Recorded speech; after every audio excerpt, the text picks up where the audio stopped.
Hey guys, this is Alex here, and I have here an Atari 7800 joystick for this thing. Now, to tell you the truth, this is not a bad controller in the sense of like inaccuracies and those kinds of things. The whole inaccuracy thing you hear about the Atari 7800 controller and the Atari 5200 controller is a rumor. It's the truth is that, you know, when something is designed with specific digital things and those kinds of things, or analog or whatever, it's like if it's designed, it's designed. If it works, it works. And thus far, with my dealing with Atari 7800 joysticks here, they work. This is a gold joystick that is right here, and while you can't play Junior Pac-Man with this because of like malfunctions with the game and its requirements for an arcade machine and those kinds of things, overall this is a really neat joystick and everything. And I'm going to open this up and see what's inside. Hold on. Okay, so this is the Atari 7800 joystick here, and as you can see, it has two buttons here, along with a joystick with a knob. You could take a closer look at the knob and everything. You know, knock knock, who's there?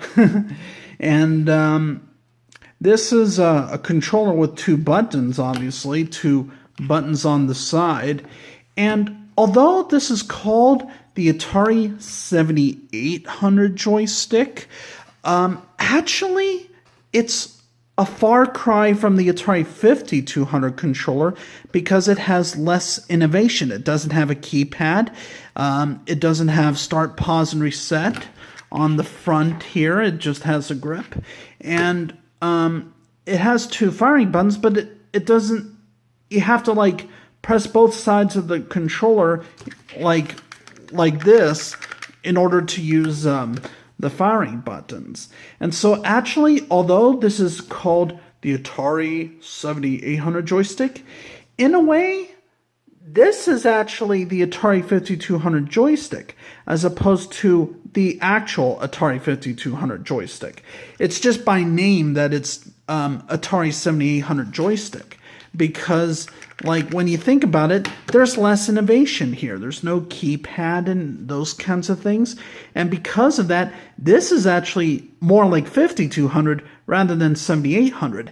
And I say that because like a higher number would have to go for something with more innovation, not less. It was just for a marketing ploy that it would have been called 7800 joystick.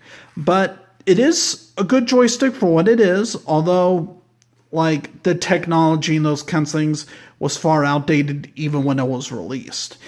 And these controllers actually had functionality problems according to Best Electronics. And although there's this gold joystick here that I got from Best Electronics, something can happen. I don't know.